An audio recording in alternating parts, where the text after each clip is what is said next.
সারা বিশ্বের অত্যন্ত জনপ্রিয় মিডিয়া আল জাজিরা, যেখানে প্রফেসর ডক্টর মোহাম্মদ একটি গুরুত্বপূর্ণ সাক্ষাৎ দিয়েছিলেন, সেখানে তিনি নির্বাচন নিয়ে খোলা মনে খোলাভাবে কথা বলেছিলেন।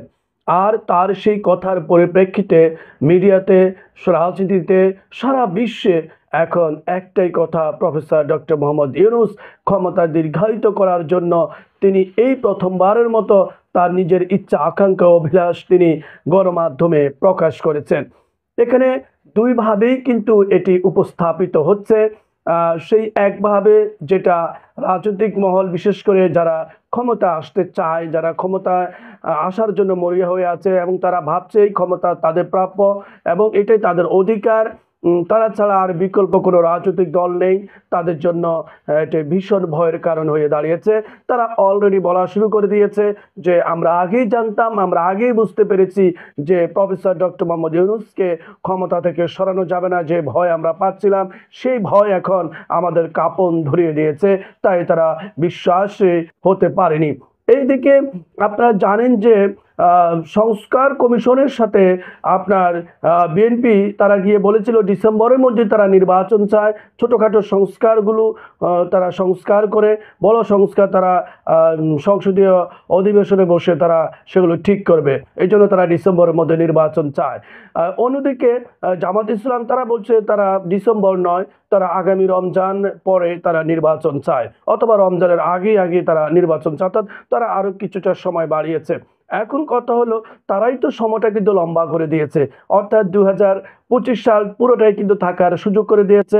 অন্যদিকে জামাত ইসলাম তারা 2025 সালের পরও আরও কিছু সময় থাকার সুযোগ করে দিয়েছে। তাহলে প্রফেসর ডক্টর মোহাম্মদ ইউনূসের আর নতুন করে কিন্তু সময় চাওয়ার কিন্তু প্রয়োজন হয়নি, অলরেডি তারা তো একটা লম্বা সময় পেয়েছে। এখন প্রশ্ন হলো, আল জাজিরাকে তিনি কি বলেছিলেন?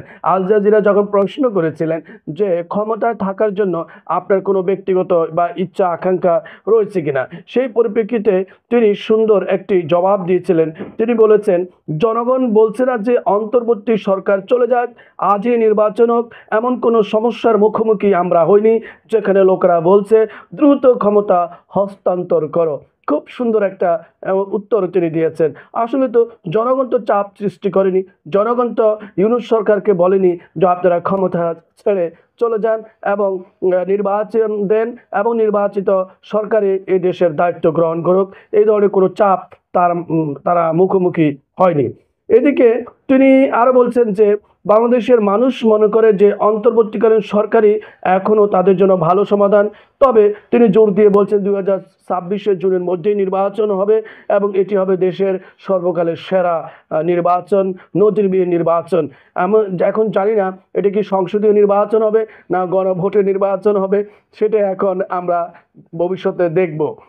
বিএনপির হয়তো বা ভয় এখানে যে প্রফেসর ইউনূস সাহেব বলছেন যে নির্বাচন দিবেন, অথবা রাজনৈতিক দল সবাই বলছে যে নির্বাচন দেবেন, এটা সঠিক, কিন্তু কোন ধরনের নির্বাচন দিবে?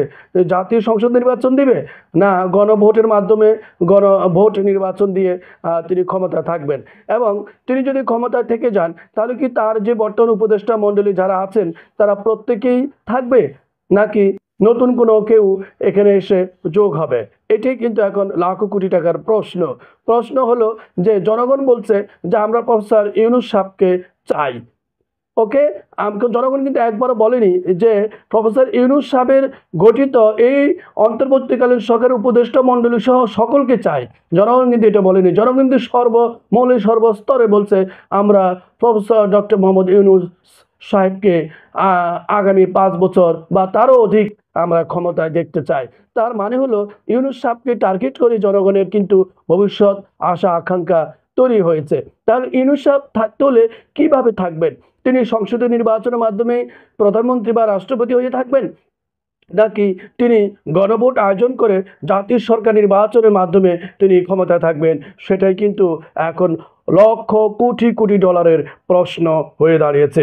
প্রিয় দর্শক, তিনি এখানে আল জাজিরার আরেকটি কথায় তিনি বলেছেন যে প্রধান উপদেষ্টাকে প্রশ্ন করা হয় যে এটা কি বলা ঠিক হবে যে শেখ হাসিনার পতনের পর অন্তর্বর্তী সরকারের মধুচন্দ্রিমা এখন সম্ভবত শেষ হয়েছে।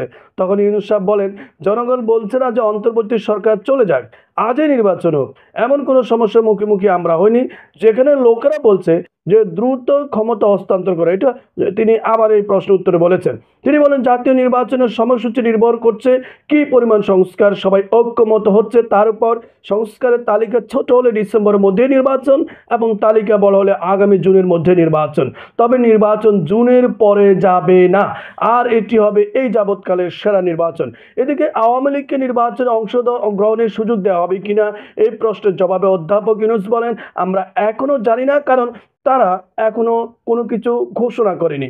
অর্থাৎ তারা যেহেতু কোনো কিছু ঘোষণা করেনি, তাহলে অন্তর্বর্তীকালীন সরকার তারা আওয়ামী লীগ নির্বাচনে আসবে কি আসবে না এটা তো তারা জানে না, তাদের মনে খবর, দলীয় সিদ্ধান্ত তো ওনারা জানে না, নির্বাচন কমিশনও জানে না, তাই না?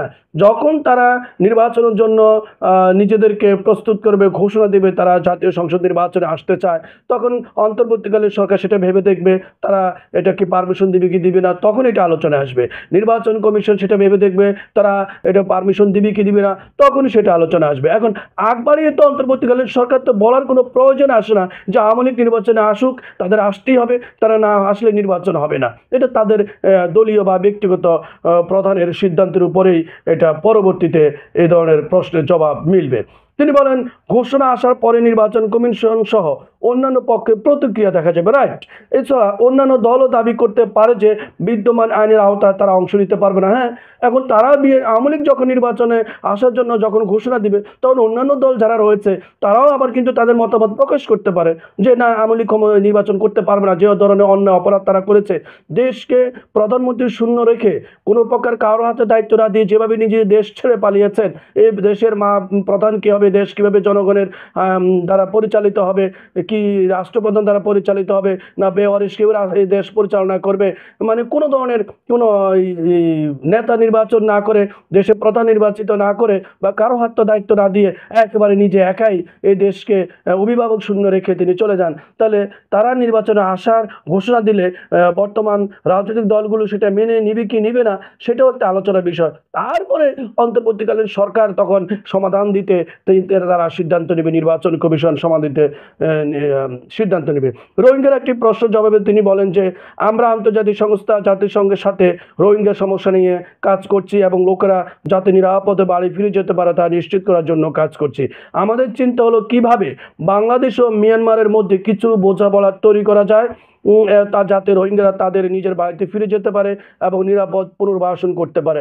আপনারা জানেন রোহিঙ্গা যারা রয়েছে বাংলাদেশে তারা কিন্তু চাচ্ছে এবং ডক্টর মোহাম্মদ ইউনূসকে তারা কিন্তু প্রতিশ্রুতি দিয়েছে, তারা আশা ব্যক্ত করেছে তারা তাদের নিজ মাতৃভূমিকে ফিরে যেতে চান এবং মিয়ানমারের জান্তা সরকারও কিন্তু এই ব্যাপারে তারা গ্রিন সিগন্যাল দিয়েছে এবং তারা বেশ সংখ্যক বা 1,70,000 বা 80,000 মতো রোহিঙ্গা তারা নিতে চায়। কিন্তু রাখাইন রাজ্যে যেখানে রোহিঙ্গারা ফিরে যাবে তাদের মাতৃভূমিতে, সেখানে আপনারা জানেন যে একদল গোষ্ঠী সশস্ত্র বাহিনী তারা সেটা কিন্তু দখল করে রেখেছে।